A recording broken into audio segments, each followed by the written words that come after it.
Hey, it's Chuck. But as of now, this is one of the most talented rosters in the last decade, maybe ever.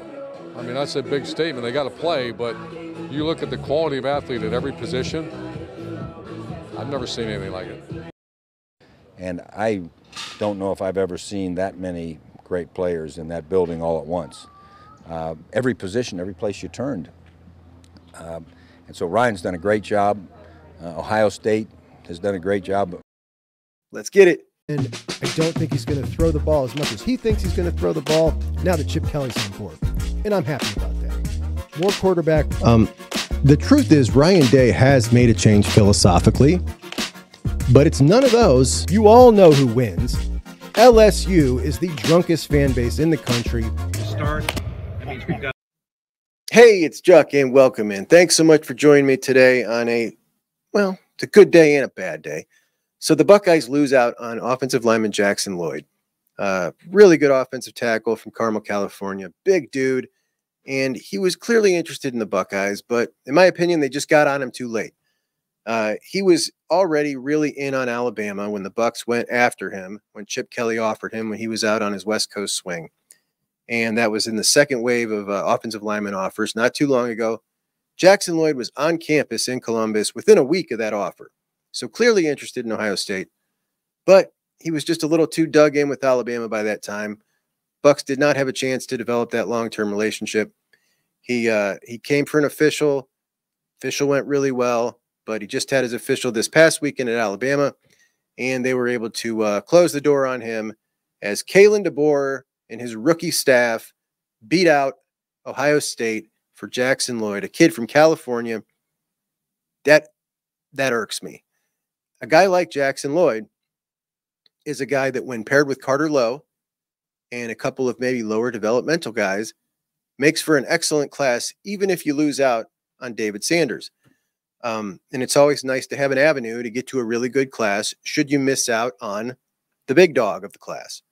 And, sometimes, more often than not, you miss out on the big dog. This particular big dog, I think we're still in really good standing for, but you never know. Jackson Lloyd would have made for a really, really, I still think we're going to have a good class here. Even if you miss out on David Sanders, I still think there's enough guys on the board here that you can get a really good class because I think they've done some really good evaluations in this one. But man, this one would have been great. This one would have been great. Anyway, Josh Petty doesn't seem too likely we're going to end up getting him. He's the other five-star tackle that the Bucs are after. But this class, I think, is going to make us pretty happy. As of June 10th, we had projected Andrew Stargelo and Jake Cook in this class to join Carter Lowe. Javon McFadden, who won't announce till the summertime his decision. Andrew Stargelo, I just talked to him. He is going to announce July 4th. That's still on plan. He went to NC State for his official. Everything went good with that official. Things are still great with him and the Buckeyes. But big movement on Jake Cook as he has decommitted from Louisville after breaking your chops and getting told no again and again. So, unfortunate. That sucks. But as of yet, and so we can all kind of see the writing on the wall here. The big question is, what happens from here? Now, conventional wisdom has been that this is an either-or for the center position between Andrew Stargelo, Caden Strayhorn, and Jake Cook. I have confirmed with Jake that they, yes, do want him at center. Same thing with Stargelo. And the question is this an either-or? Now, we can see what's going on with Jake. Stargelo says everything's good with him. Is one of them getting left out? Are they going to take them both? It would seem strange on the surface to take them both. We know that they love both prospects. But to take them both, it seems just really odd when you've got this class of 26 with so many great prospects and Will Conroy and Adam Guthrie and Maxwell Riley, Sam Greer, Champ Smith down at Vero Beach, TJ Alford's buddy, Darius Gray, who they just offered last week, that kid down in West Virginia, another one really high on the Bucs. You got all these guys, and to taking 2 guys at center in this particular class, it would just be odd. But is this part of a philosophical change? It might be. You know, you're losing 18 to 22 guys a year now in the transfer portal. 30-man classes can start becoming the norm across college football. You're going to have this roster, and you're going to replace it by beefing up your recruiting classes or the portal or some of both. And I think some of both is probably the best idea. So my hope is that this happens. Jake Cook, Andrew Stargelo, Carter Lowe, and Javon McFadden. I love that class. And then you still got David Sanders, Jackson Lloyd. We got to wipe him off. I don't think Josh Petty's really much of a consideration for us, to be honest. But if you add David Sanders onto those dudes, you got a 5-man class with 2 sweet tackles. Javon McFadden's going to be a beefy interior lineman, really good guard. And then you got 2 guys who are centers, but Jake can play guard too. I don't know why they pigeonholed him into take a look at this dude.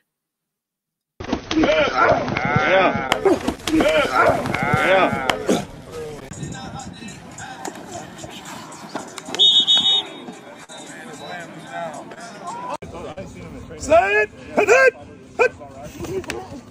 Get over there. Good. He's a legit 6'5" for one.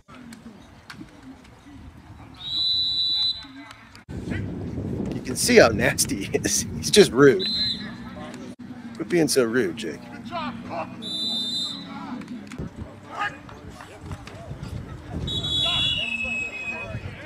See, plays over. He's still holding on. Now, look at this. Look at the feet on him.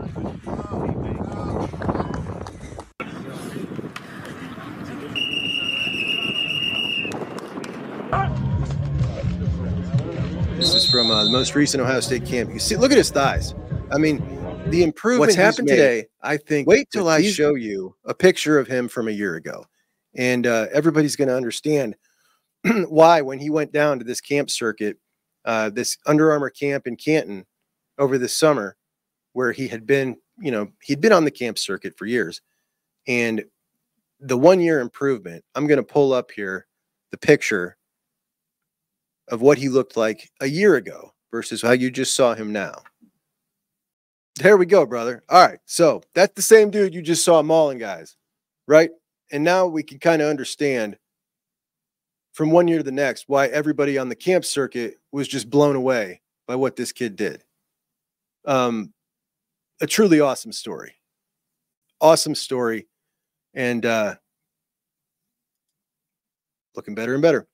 So how does the class end up? We're going to have to wait and see.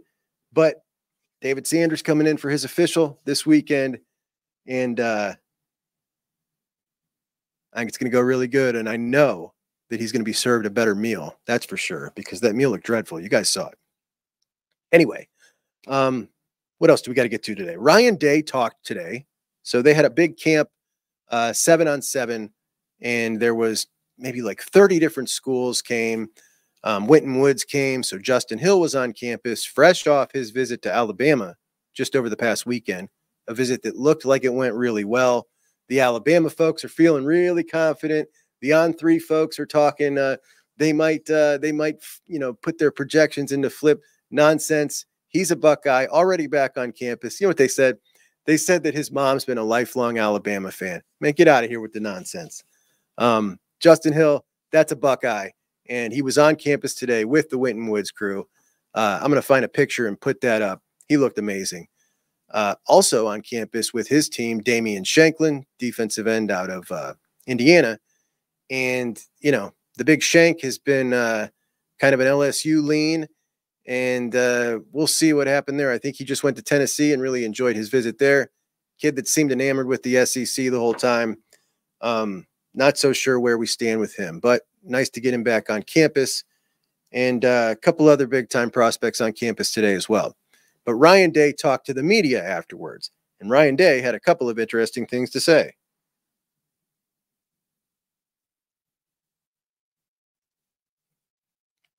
Okay, for one, Ryan Day was asked about Aaron Dunston, the recruiting director that went up to Michigan, and he declined to answer and said he wanted to talk about the people here who were Buckeyes. I find that interesting. When you heard the people around the Buckeye media talk about Aaron Dunston leaving, they talked about her. Here's an interesting tidbit, guys. If you want to know, when people talk about the beat in general, and they just say the beat is this, the beat's in the pocket, the beat carries water for the program. That's not true in all cases. There's some, but that's not true in all cases. But if you wanted a clear reveal of who those members are, it was pretty evident the day after Aaron Dunston left. They talked about her like she was a coworker that left. It was pretty comical to me. So anyway, Ryan Day had nothing nice to say about her, not a thank you, not a she did a great job, or she's going to do great. I love that. I love that he did not do that and didn't give anybody the satisfaction there, because let's be honest, I got no problem with someone leaving for another job. It's the timing, much like Tony Alford. She left in the busiest time of the year for recruiting and visits. Not cool, man. Not cool. With no notice, just peeled out. Or she gave him notice and they said, nah, go ahead and get out, which is what I would do too. But, I got no problems with the girl, but I like the fact that he didn't give her any shine. So good with that. On what he's looking at most going into the preseason in terms of the roster, he listed solidifying the right side of the offensive line. I thought that was interesting. Solidifying the right side of the offensive line. I think most of us assume that right tackle is set with Josh Fryer because they didn't get a. So there was a thought, if they could get a right tackle in the portal, that they would move Fryer to right guard. Well, they weren't able to get that right tackle in the portal, which pretty much made us assume, okay, Fryer's going to stay at right tackle, still looking for who that right guard is. It appears they don't think Montgomery's ready yet. Not to say he might not be by the end of the season, but they had him there working hard most of spring, yanked him the last 3 practices, and then it was Tegra and Hinsman who started over him in the spring game. And then what we heard from folks close to the team was it was probably going to be Carson, and we've heard that ever since. Carson, 20 pounds of muscle extra on him, great attitude, and, a year of experience as a starter. I did just hear Patrick Murphy say from Bucknuts the other day that he thinks it's going to be Tegra. And I could get behind that, man. Tegra, mild-mannered dude, nasty. There's I talk about often offensive linemen that you just can't teach the nasty. As mild-mannered as Tegra is, like he's so mild-mannered, soft-spoken. I can recall a play of his from his high school footage where this dude, I'm just going to have to find it. I'm going to have to find it and show you. He's got the nasty in him. He really does. One of those quiet, mean ones. But I could get behind that for sure. Not sure what Coach Day is talking about when he says the right side. Receiver depth, down to guys number 5 and 6. Safety depth. Now, we did bring in Keenan Nelson Jr. from South Carolina, and I think he's pretty doggone good. So that helps with the safety depth. Then he said defensive tackle depth, which, pretty interesting there. I feel like there's some good defensive tackle depth. The punting battle. Also said that they looked at a couple of offensive linemen in the post-spring portal, but there weren't that many guys in it that they liked. And they liked the progress of some of the young guys in the spring, which is certainly understandable. I don't think anybody, a lot of, even those who wanted them to get a offensive lineman in the transfer portal in that post-spring window, there was nobody on the board that I really saw anybody saying that's the guy we want, because there just wasn't anybody. There really wasn't. Nobody that was an upgrade, that's for sure, in my opinion.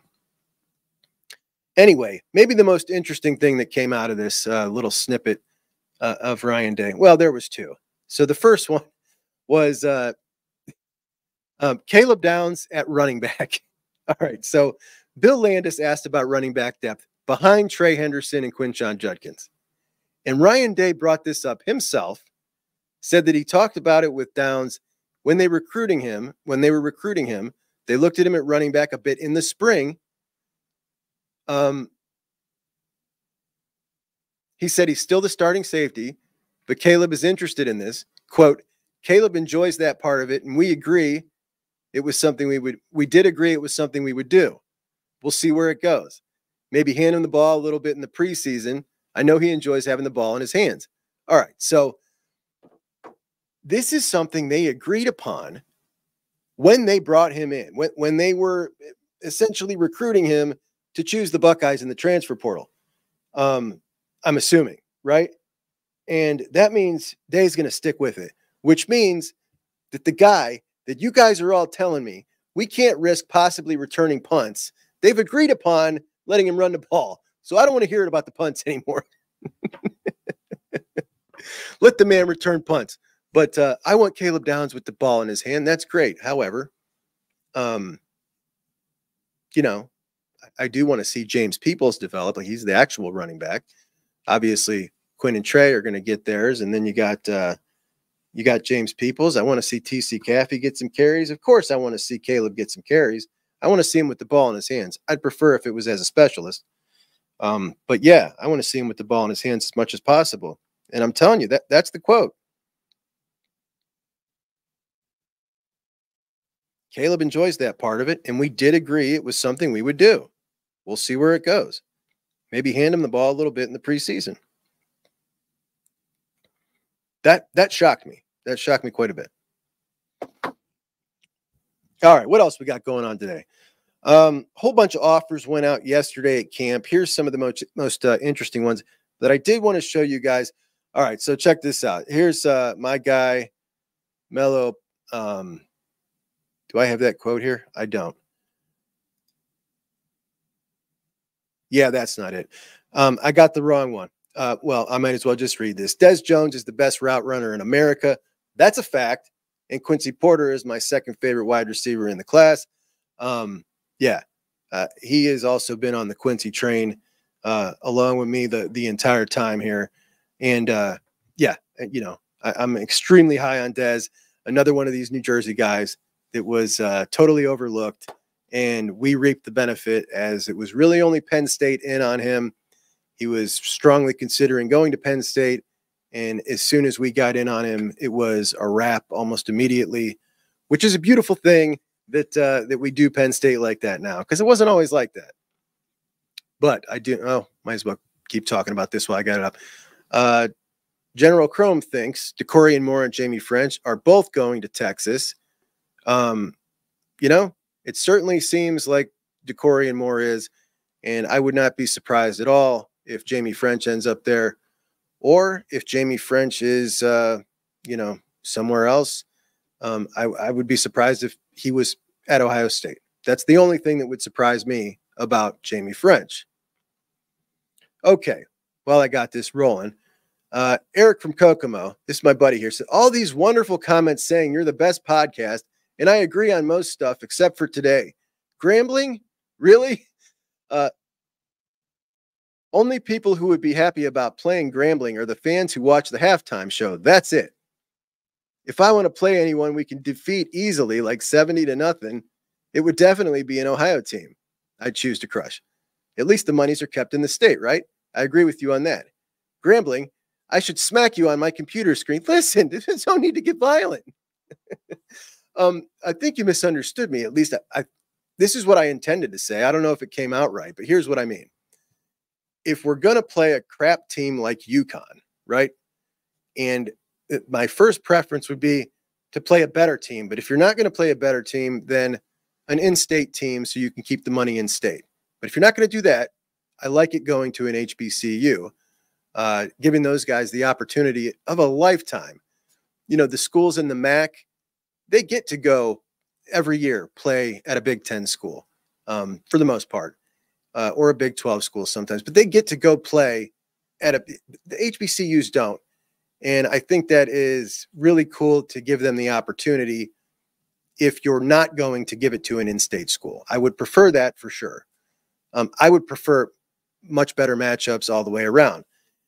Matter of fact, I wanted to pull up the out-of-conference schedule for the next the next couple of years. And let's just go through this out-of-conference schedule because we've got some movement in the out-of-conference schedule. And this came up yesterday. And then it was on a podcast earlier today that I was checking out. And the comments make me feel like I'm on an island. And then I put up a poll. And I don't think I'm so much on an island, but my brother even disagrees with me here on this one. Now, my contention is it doesn't matter if you lose a couple games anymore.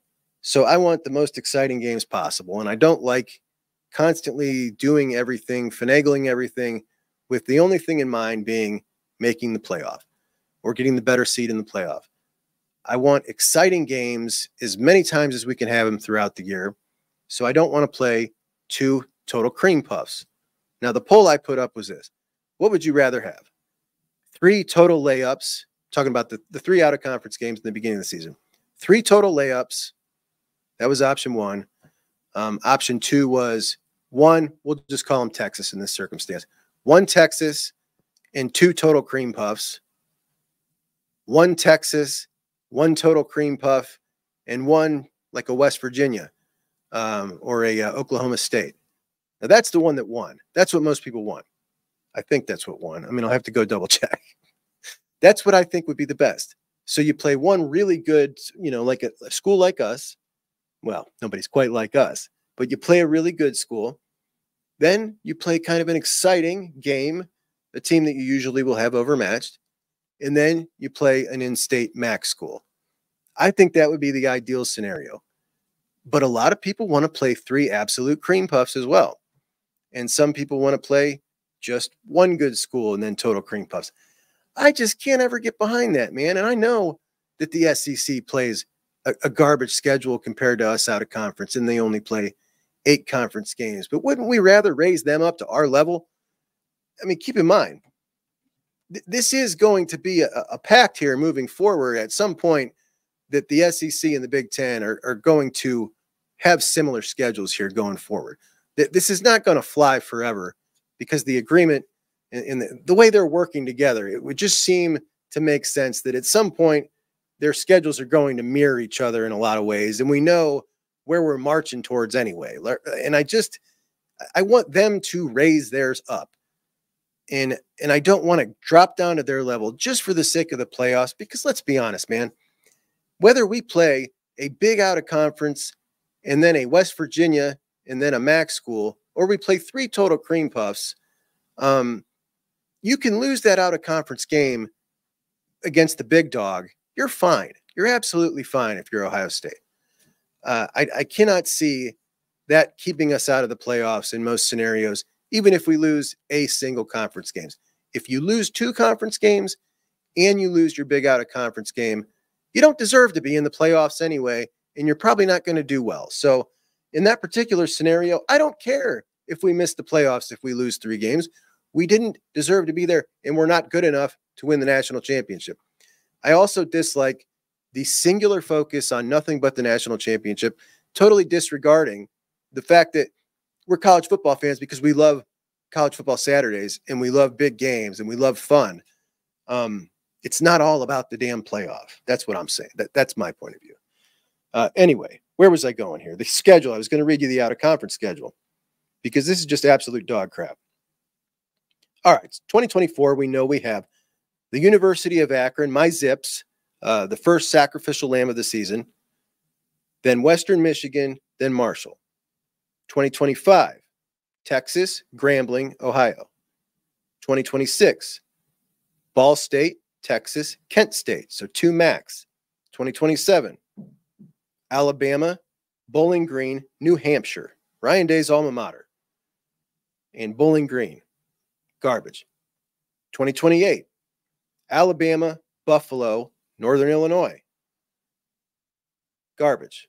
2029, we don't have the big dog scheduled yet, but we don't have the big dog scheduled yet, but we have Nevada and Charlotte on the schedule. So what you've got here is 1 big dog and 2 absolute dog craps in the out-of-conference schedule. Now, I know a lot of you could care less or could not care less. But, and ultimately, I don't care a ton either. But I just would like to get one more decent matchup in there, like a Pitt or even an NC State. You know what I mean? It's just more fun. And this is all about fun after all, right? Everything doesn't need to be about the doggone playoff. Obviously, we love stories of finding diamonds in the rough, particularly when they're from Ohio. And Bodpegn Miller is such a guy. Bodpegn Miller, a dude from Ontario High School. Is it Ontario High School? Yeah, Ontario High School in Mansfield. Came to camp a little while ago. 3-star guy. About a week and a half ago, he was at camp. Might have just been last week. He's certainly impressed. He's a big, long kid, absolute blazer, and he plays quarterback for his high school. He's been messing around at wide receiver for about 4 months now, and this is Bodpegn. 4'4", 440 guy. Look at this kid. Now, there was a thought, Brian Hartline was so intrigued by him last week at camp that he was going to offer it. Well, Bodpegn came today with his team, and he got that offer. And Bodpegn Miller, I think he's going to be a Buckeye. So Bodpegn Miller, awesome show out, and gets the offer. He's still going to take a visit, I think, to a Big East school before he ends up coming and committing to the Bucs. So he'll be in the class probably, and that's not going to count against the 4 wide receivers that the Buckeyes were going to get, I don't think, because he's so far down the road as such a guy that needs a whole lot of development. He just started 4 months ago playing wide receiver. Crazy, raw talent, but got a long way to go.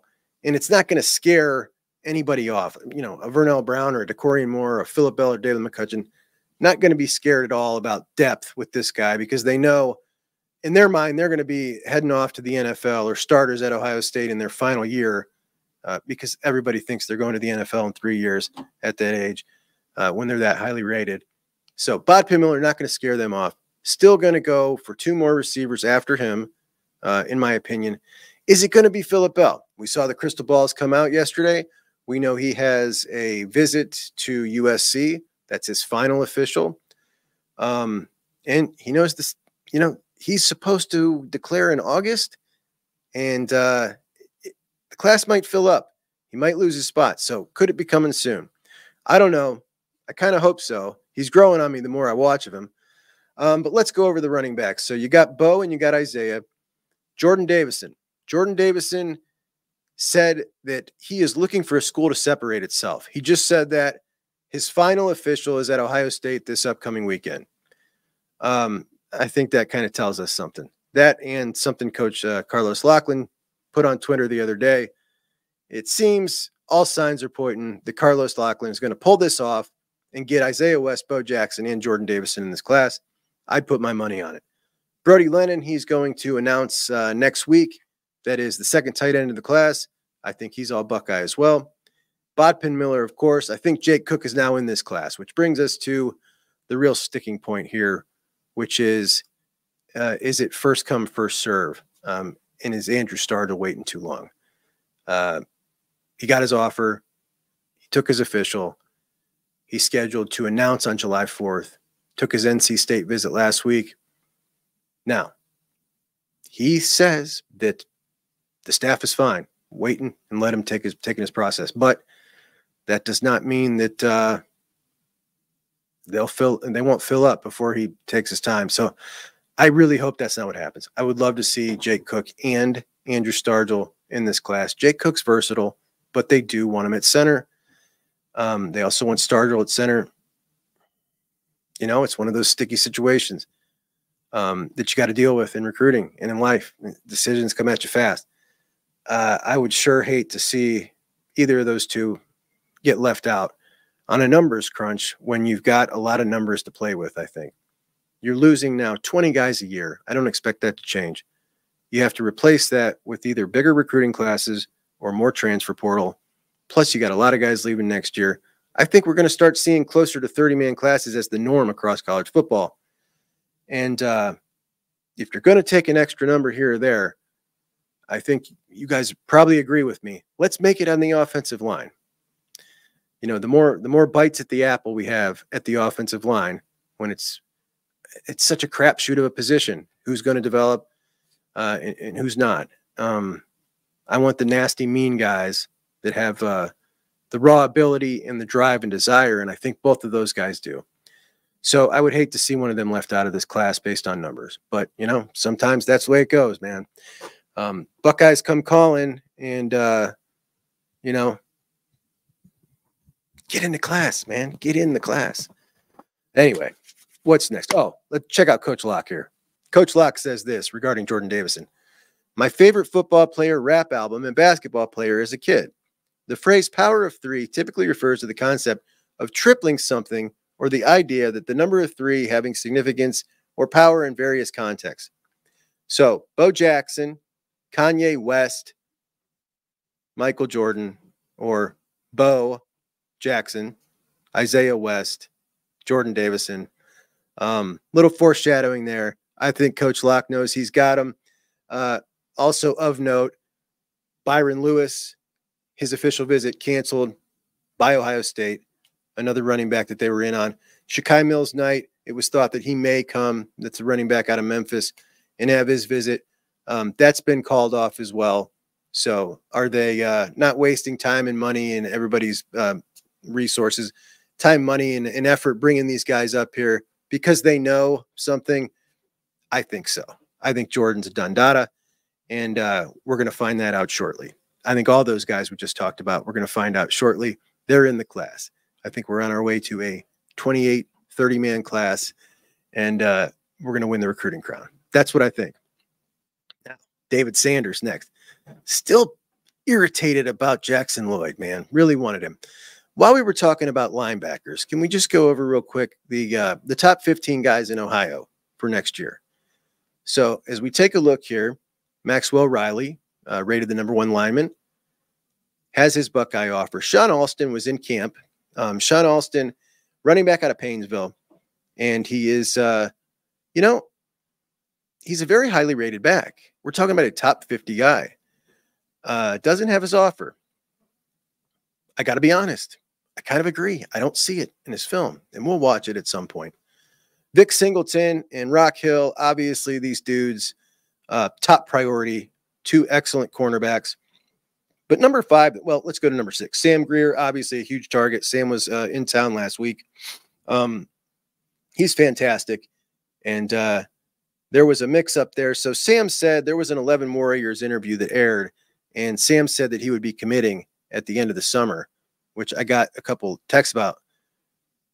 Sam meant next summer. It was a mix-up. He did not mean to say that.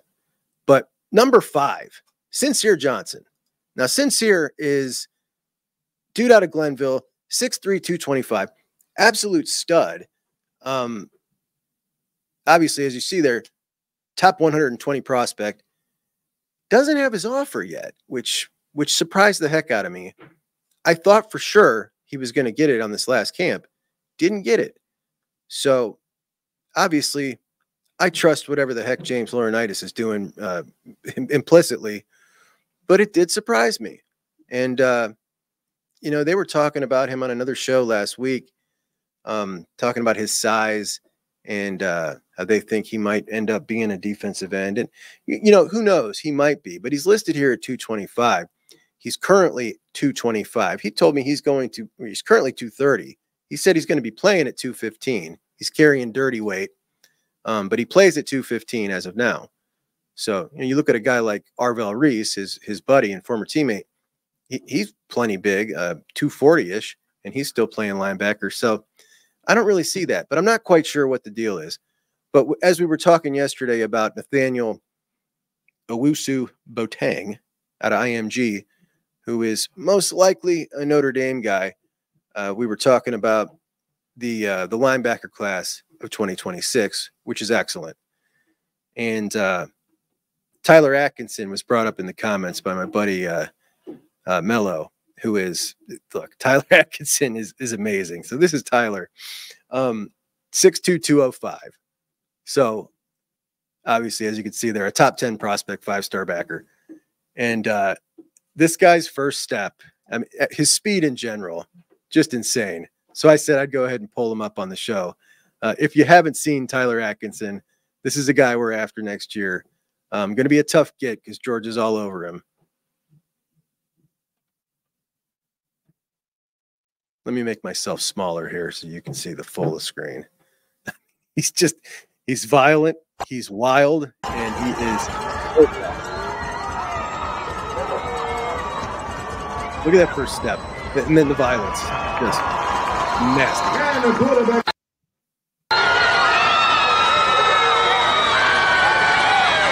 Look at him. I love it. I can watch this kid all day.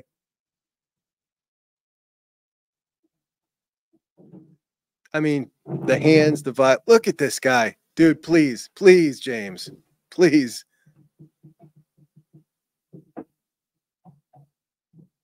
Oh, my God. So, like I said, there's nobody like him in this class of 2026. He's one of a kind. But it's a loaded class. There's a lot of really good linebackers. And, by the way, let's go over a couple of these offers that went out in camp this week, a couple of the big ones. So you got Blaine Bradford. This is another composite 5-star, 6'1", 195, stud safety out of Baton Rouge. Going to be a tough pulling him out of Baton Rouge, but he did get an offer. Cam Brooks. This is a stud top 50 defensive end from Georgia, 6'2.5", 225. Now, this turkey here was in camp yesterday. 6'4", 180, top 100 player. Just yesterday, he's in camp, working with Ryan Day, throwing, having a good time. And today this comes out. This guy commits to Michigan today. Like, what are you doing coming to camp yesterday when you know you're going to commit to Michigan today? Didn't like that. Anyway, he just gets his offer yesterday, okay? Mind you, just gets his offer yesterday from Ohio State. Look at what they put here. Has committed to Michigan, chose the Wolverines over LSU, Clemson, and Ohio State. Okay, look, if you just got your offer yesterday, that really doesn't qualify. Like, come on now. That's not you. They weren't even on you until yesterday. I don't like that. Couple of more offers of some interesting guys. Okay, here's a linebacker, for instance, that went out yesterday. Now, keep in mind, Sincere Johnson does not have his offer. Zach Weeks, 6'2", 200. You can see this is a guy that James must really like because he's clearly not been found yet by the rating services. But, not a very big guy. So, an interesting offer. I haven't seen any film on him yet. Elijah Golden, 6'4", 250. He's playing at IMG.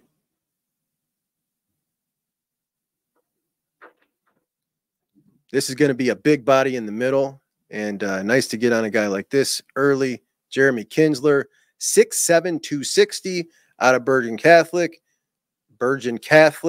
That is Quincy School. So, dude out of Quincy School, top 200 overall player. The size there alone is very intriguing at 6'7", 260. Wouldn't be surprised if this is a dude Georgia goes and tries to get after. They just love the tall ones in the middle.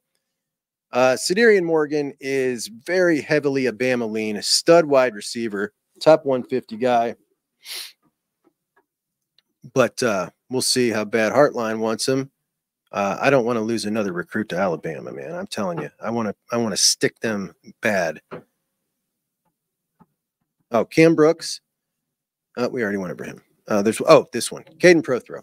Now, this is a really exciting tight end here.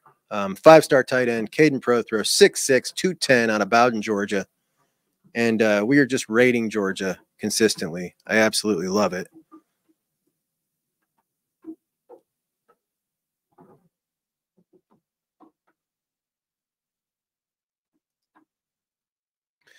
Love you, Juck, but it's Lil Wayne. All right. Matthew Peck says, love you, Juck, but it's Lil Wayne, not Little Wayne.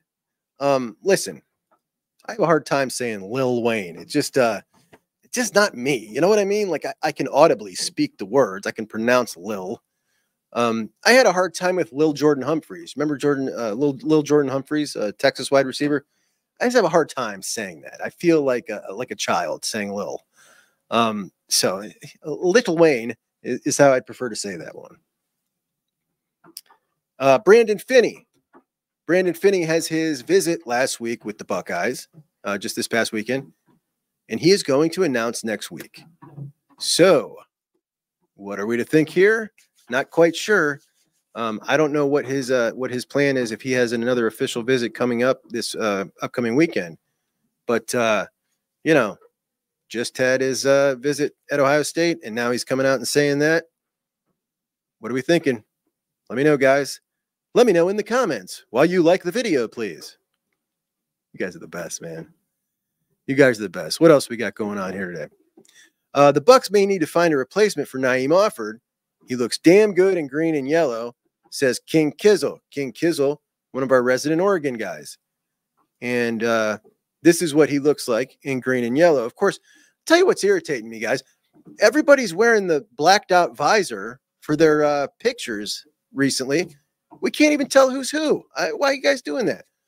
By the way, that right there, my favorite Oregon uniform. Give me the classic all day. By the way, real subtle with the Nike guys. Look at the shoe boxes. Like, come on now. This is just stupid. Shoe boxes everywhere. I get it. I know the kids love the shoes, but pretty corny.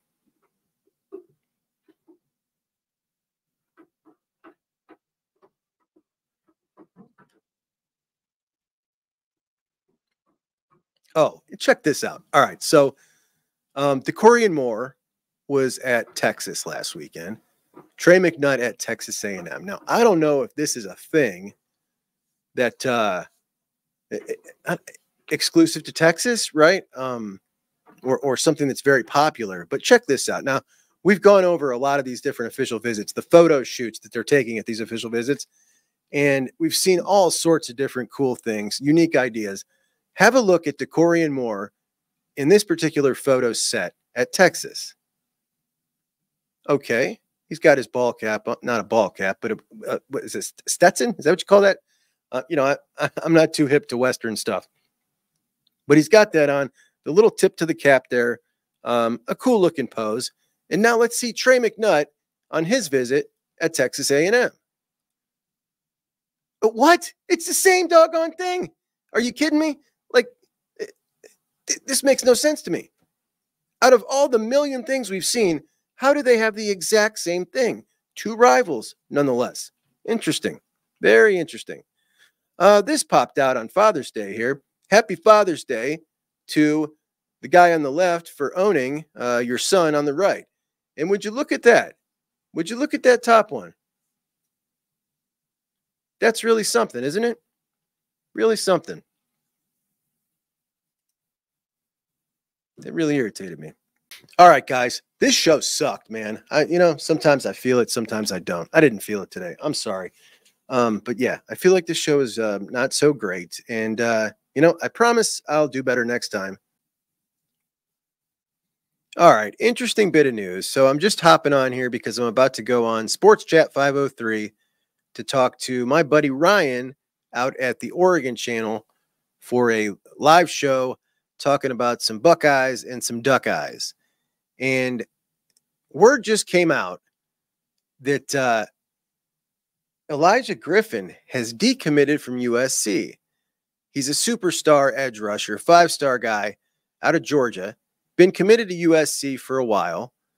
And the conventional thought was he's probably going to end up with Georgia when it's all said and done. Basically just a matter of time. And what makes it so interesting is he's at Ohio State on his official visit. Now, we haven't had any movement with this guy in quite some time. In fact, I was surprised this official visit was still happening. But he is there by himself. Midweek ones are like, full court press, all eyes on you. And I don't know, man. I don't know. I'll tell you this. Even if this guy did announce today, like, I'm committing to Ohio State, we're talking this would be down to the wire, all the way to the end, trying to hold on. But it's certainly an interesting piece of information. Additionally, Messiah Delhomme is the safety from Newport News, Virginia, who was in this past weekend. He is down to Ohio State, Virginia Tech, and Maryland. And he said Ohio State is currently in the lead. And If the Buckeyes want him in the class, I believe he'll be in the class.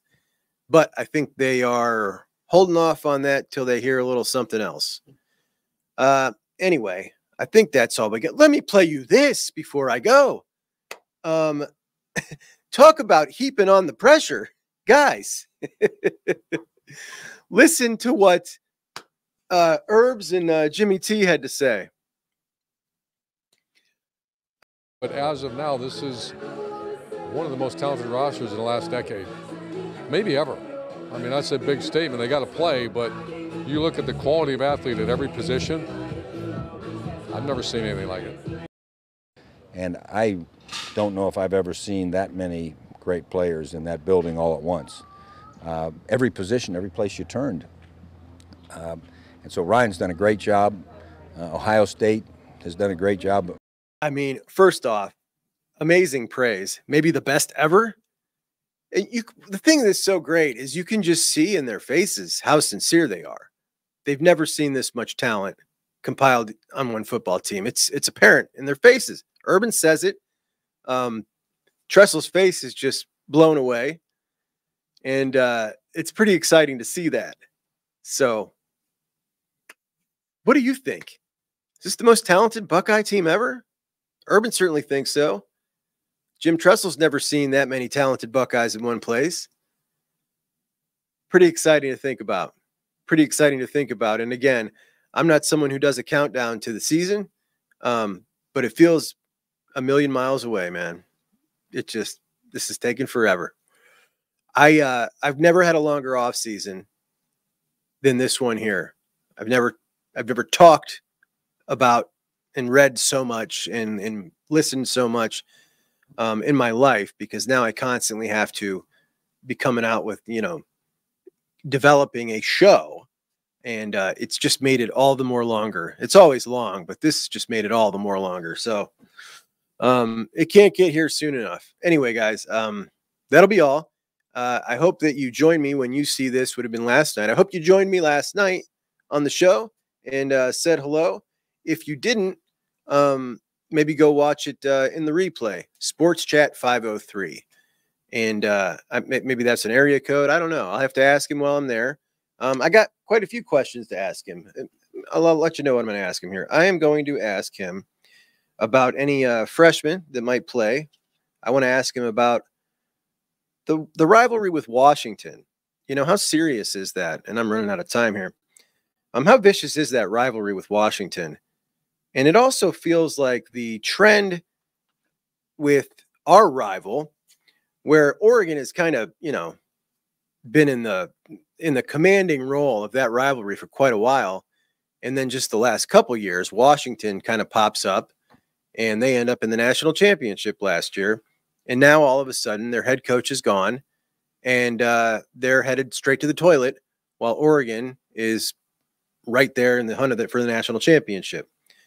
I want to talk about Achilles Smith Jr. Obviously, we all watched Achilles Smith, and Achilles Smith Jr. is signed to play with them, which is pretty cool. I want to know how the Oregon fans feel about kind of that second tier of the Big Ten, the Iowas, the Wisconsins. Are they afraid of them? Do they think they're going to handle them relatively easy? I want to know how big this game is for the Oregon faithful when the Buckeyes go out there. You've got Oregon maybe positioned the best they've ever been in the history of the program, facing Ohio State, who is positioned in a position they're familiar with, starting a season in the top 3 on a national championship hunt, and the Ducks' first big-time Big Ten game. How big is this game in the history of the program at Autzen Stadium? Where does it rank? I'd like to know. And then I want to talk about Carlos Lachlan. What were their thoughts on that? Do they feel that was a shot across the bow? Was that Coach Ryan Day sending Coach Dan Lanning a message, get the hell out of my state, coming in here after Trey McNutt and Justin Hill? Or I'll take your coaches. I'll do whatever I want because I'm Ohio State and you're not. And then we're going to talk about Jeremiah I'm not going to talk about Jeremiah. how about all the prospects we're in on this year with them? Jordan Davison, Justin Hill, Fahim Delane, Naeem Offord, Dorian Brew, DeCorian Moore, Trajan Odom, Brandon Finney, Zaire Addison, Dyer Hill. These are all guys that we have wanted very bad, every single one of them, and or are committed to us or shortly will be on our team. Oregon was in on all those same guys.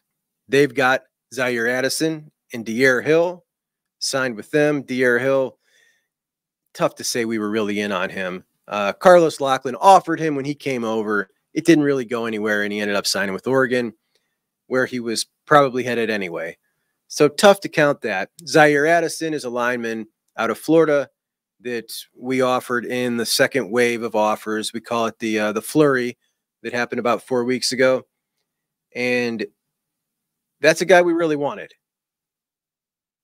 Naeem Offord heads up there for his official visit, or did he just get back from his official visit up there? Dorian Brew did just get back from his official visit up there. Let me check on Naeem.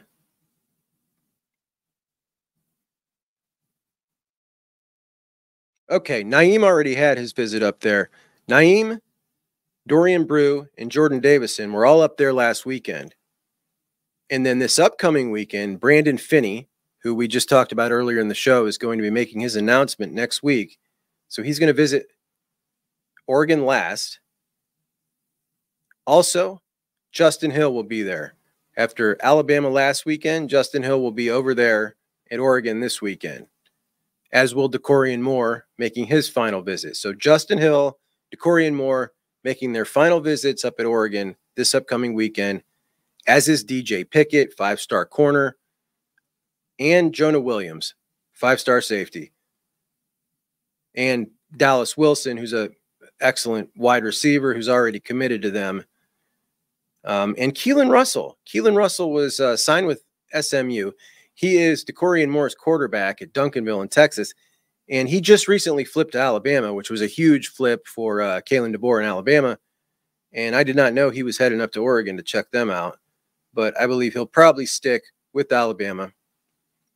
Trajan Odom was also with Naeem and Dorian and Jordan Davison last week, or this past weekend at Oregon. So the point is, we are now in on all the same guys, and this is a trend that's not going to end. So be interesting to talk to them about it. You know, what does it feel to all of a sudden be in the upper echelon on everybody? Because this is new.